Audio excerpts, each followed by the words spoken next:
Ta parole est une lampe à mes pieds, une lumière sur mon sentier. Psaume 119, verset 105. La méditation.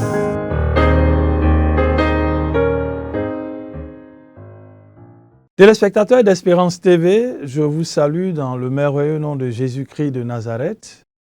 Je suis heureux de vous retrouver pour le temps de la méditation de la parole de Dieu et le texte qui va nous servir de base pour notre méditation de ce mardi 2 septembre 2025.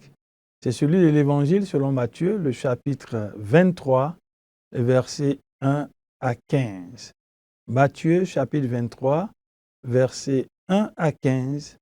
C'est le texte que nous propose le lecteur de la Bible pour la méditation du mardi 2 septembre 2025. Nous prions pour la compréhension de la parole de Dieu.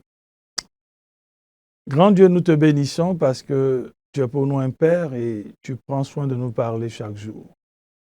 Merci pour ta parole qui est la vérité. Donne-nous de la comprendre pour qu'elle nous serve dans notre marche avec toi et qu'elle soit effectivement la boussole de nos vies. Merci d'accomplir cette œuvre pour nous en ce jour, au nom de Jésus-Christ de Nazareth. Amen. Matthieu chapitre 23, versets 1 à 15. C'est le texte de la méditation du mardi 2 septembre 2025. Nous allons faire la lecture du texte. Alors Jésus, s'adressant à la foule et à ses disciples, dit : Les spécialistes de la loi et les pharisiens sont chargés d'enseigner la loi transmise par Moïse. Faites donc tout ce qu'ils vous disent et réglez votre conduite sur leur enseignement. Mais gardez-vous de prendre modèle sur leurs actes, car ils parlent d'une manière et agissent d'une autre. Verset 4. Ils lient de pesants fardeaux et les placent sur les épaules des hommes, mais ils ne bougeraient même pas le petit doigt pour les déplacer. Dans tout ce qu'ils font, ils agissent pour être vus des hommes. Ainsi, les petits coffrets à verser qu'ils portent pendant la prière sont plus grands que ceux des autres. Et les franges de leur manteau plus longues. Ils affectionnent les meilleures places dans les banquets et les sièges d'honneur dans les synagogues. Ils aiment qu'on les salue sur les places publiques et qu'on les appelle maîtres. Verset 8. Mais vous, ne vous faites pas appeler maître, car pour vous, il n'y a qu'un seul maître. Et vous êtes tous frères. Ne donnez pas non plus à quelqu'un ici-bas le titre de père, car pour vous, il n'y a qu'un seul Père, le Père céleste. Ne vous faites pas non plus appeler chef, car un seul est votre chef, le Christ. Verset 11. Le plus grand parmi vous sera votre serviteur, car celui qui s'élève sera abaissé, et celui qui s'abaisse lui-même sera élevé.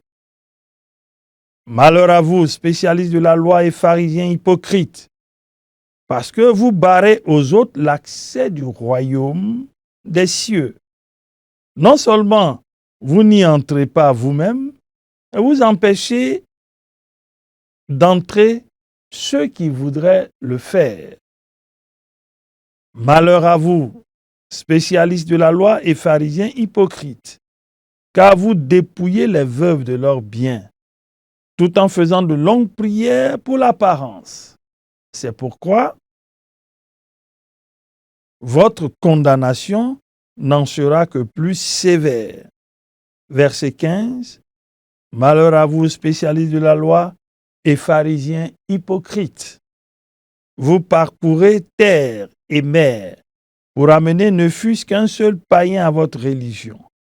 Et quand vous l'avez gagné, vous lui faites mériter l'enfer 2 fois plus que vous. Amen. Matthieu chapitre 23, versets 1 à 15, c'est le texte de la méditation du mardi 2 septembre 2025. Jésus est monté à Jérusalem et il va célébrer sa dernière Pâque. Il part au temple, il en sort, il parle à des catégories de personnes et au chapitre 23 de notre texte, il parle, comme le dit le verset 1, Jésus parle à la foule et à ses disciples. Et là, il va s'adresser précisément aux chefs religieux.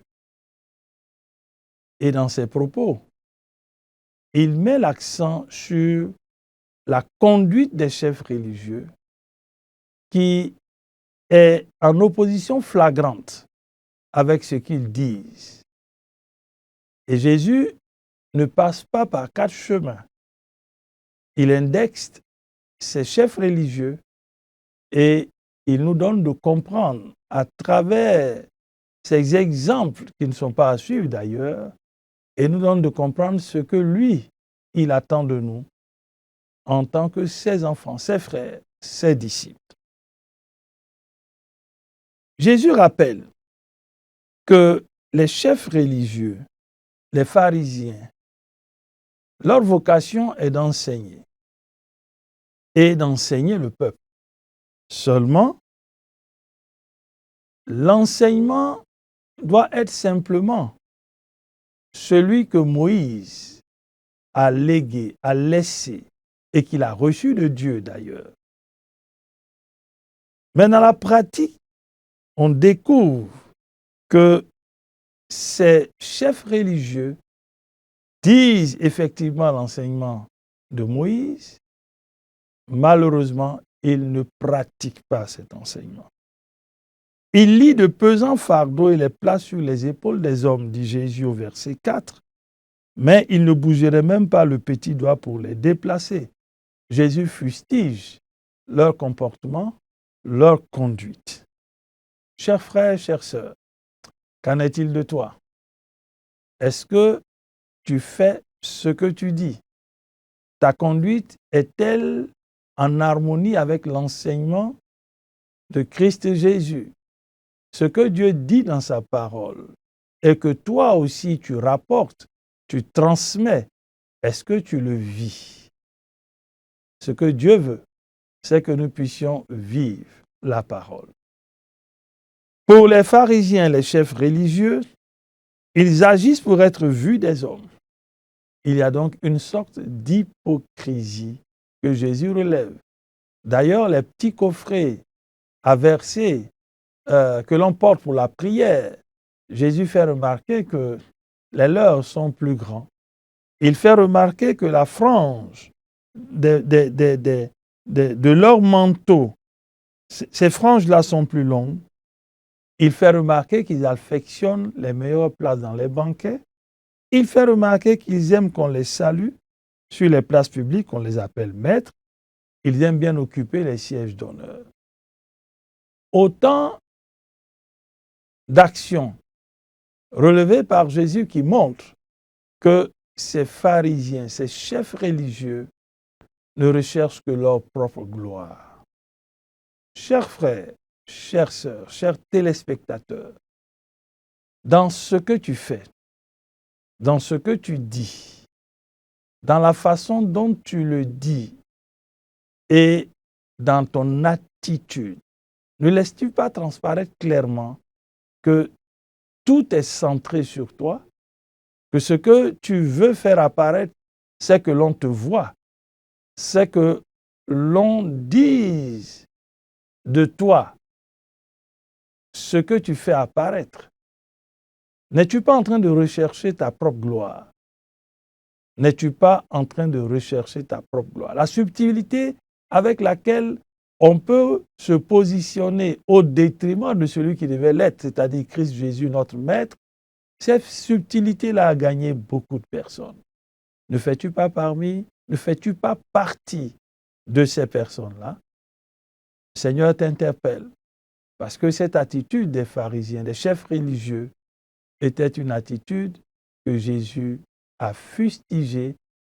Ce n'est donc pas un exemple à suivre. À partir du verset 8 de notre texte jusqu'au verset 12 d'ailleurs, Jésus continue de mettre l'accent sur l'attitude de ces chefs religieux qui n'est pas conforme à l'enseignement qu'ils ont reçu. Ils se font appeler maîtres. Ils se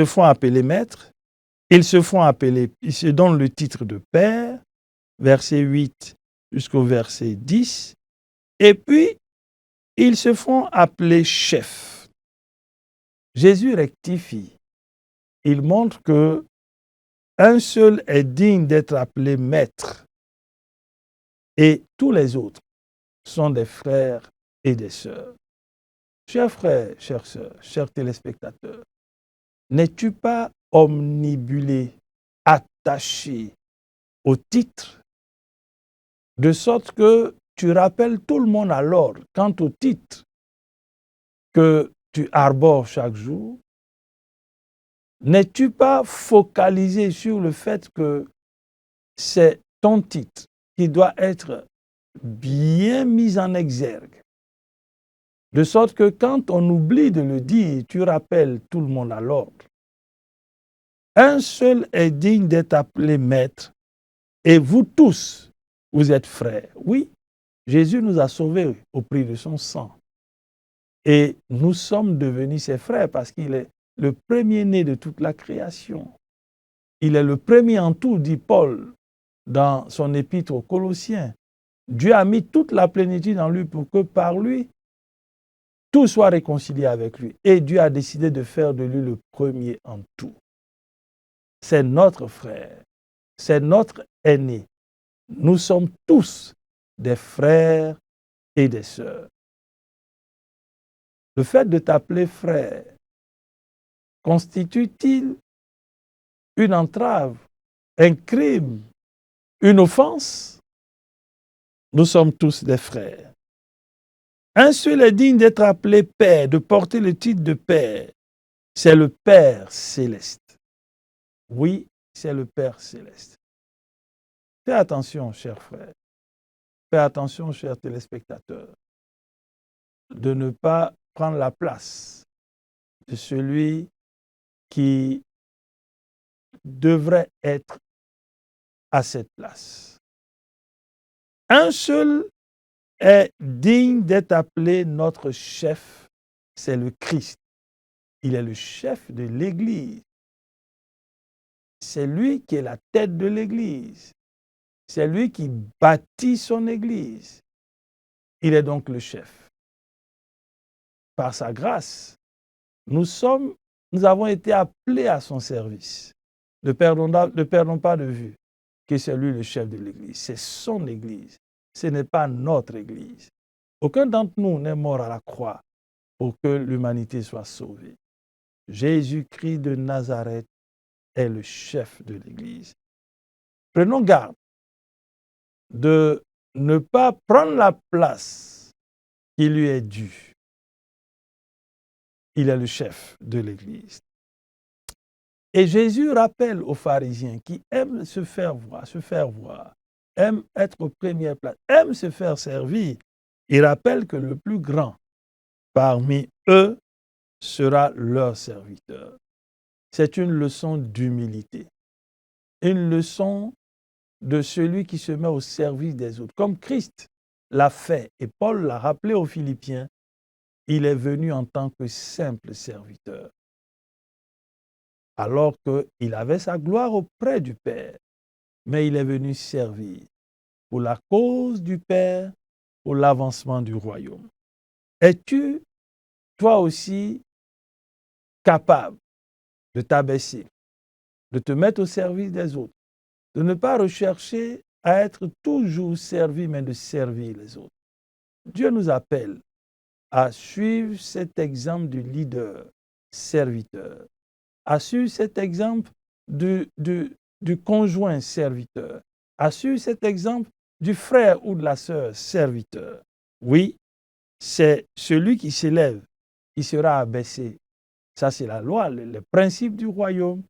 Mais celui qui s'abaissera lui-même, et l'expression lui-même est importante, pas celui qui se fera abaisser, pas celui qui fera semblant, mais celui qui aura pris la décision de s'abaisser lui-même, il sera élevé. Chers frères, chères sœurs, humilions-nous. Que l'humilité nous caractérise.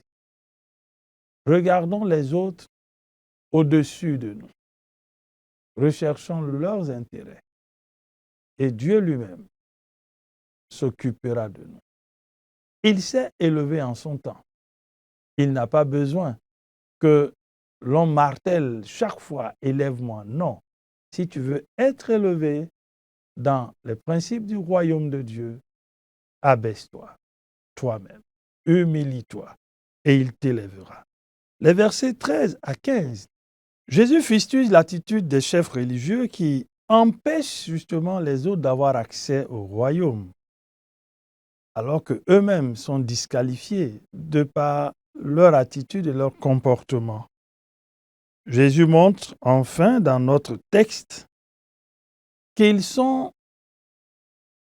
des sources qui appauvrissent les autres. De par leur position, ils dépouillent les faibles, les vulnérables. Et Jésus montre que quand ils arrivent à faire venir quelqu'un à leur religion, ils lui font vivre 2 fois plus l'enfer. En d'autres termes, ils leur font peser de lourds fardeaux et leur imposent une sorte de contrainte qui ne leur donne pas de pouvoir effectivement jouir pleinement des bienfaits de l'enseignement de Moïse. Ils ne peuvent pas à aucun moment découvrir les bienfaits de cet enseignement. On découvre donc que l'attitude des pharisiens, des chefs religieux, est reprouvée, condamnée par Jésus. Chers frères, chères sœurs, n'es-tu pas un obstacle à la croissance spirituelle d'un frère ou d'une sœur? N'es-tu pas un obstacle même à la transformation d'une vie dans ton environnement familial, dans ton environnement conjugal? N'es-tu pas un frein à l'avancée d'une action qui est en train d'être menée pour que le royaume de Dieu puisse s'agrandir? N'es-tu pas un instrument qui ruine et dépouille ceux qui sont vulnérables? N'es-tu pas si attaché à ta religion, à ta communauté, que ton attitude frise celle des pharisiens qui font peser de lourds fardeaux sur ceux qui viennent à leur religion, ceux qu'ils ont gagnés à leur religion? Es-tu en train de travailler pour que le royaume de Dieu s'agrandisse? L'attitude des pharisiens, leur comportement n'est pas un exemple à suivre. Sortons de toutes les formes d'hypocrisie et engageons-nous dans ce qui peut honorer le Seigneur. Travaillons avec humilité à faire avancer le royaume de Dieu. Cette attitude des pharisiens, des spécialistes de la loi, montre bien qu'on peut occuper une position, avoir une position. L'organisation officielle peut nous donner une position, mais si cette position ne nous donne pas d'exercer un pouvoir conforme à ce que Dieu veut, cette position n'a pas sa raison d'être. Jésus ne regarde pas au titre, il ne regarde pas aux positions, il regarde à l'état de nos cœurs. Quel est l'état de ton cœur? Quelle est la conduite que tu tiens, que tu as dans ton environnement conjugale, familiale, professionnelle. Jésus regarde au cœur, à la qualité de nos vies, qualité qui va forcément déteindre sur notre comportement. Sortons de toutes les formes d'hypocrisie. Qu'allons-nous retenir pour notre prière? Nous allons demander au Seigneur de nous garder de toutes les formes d'hypocrisie, de toute forme d'hypocrisie. Si nous réalisons à travers sa parole que nous sommes à côté de la plaque, nous sommes hors sujet, revenons sur les voies que la parole de Dieu nous donne. Et si nous avons besoin de son soutien, demandons-le lui, parce que son désir, c'est que nous puissions marcher dans ce qui honore son nom pour bénéficier des promesses attachées à notre obéissance. Prions le Seigneur. Nous bénissons ton nom pour ta parole. Nous te remercions parce que tu nous aimes. Merci de ce que tu nous rappelles encore une fois que nous ne devons pas être aux antipodes de ce que nous disons, de ce que nous enseignons et de la conduite que nous avons. Notre enseignement doit pouvoir nous donner d'avoir une conduite conséquente. En d'autres termes, notre conduite doit s'aligner sur notre enseignement. Donne-nous d'être des modèles, des exemples. Pardonne notre hypocrisie. Pardonne notre désir de nous faire voir. Délivre-nous, Seigneur, de ces pratiques qui n'honorent pas ton nom et donne-nous d'être des instruments à salut pour l'avancement de ton royaume. Merci, Seigneur, d'accomplir cette œuvre au nom de Jésus-Christ. Amen. Merci, chers téléspectateurs, pour ce temps de méditation. Nous nous retrouverons bientôt. Shalom. Ta parole est une lampe à mes pieds, une lumière sur mon sentier. Psaume 119, verset 105. La méditation.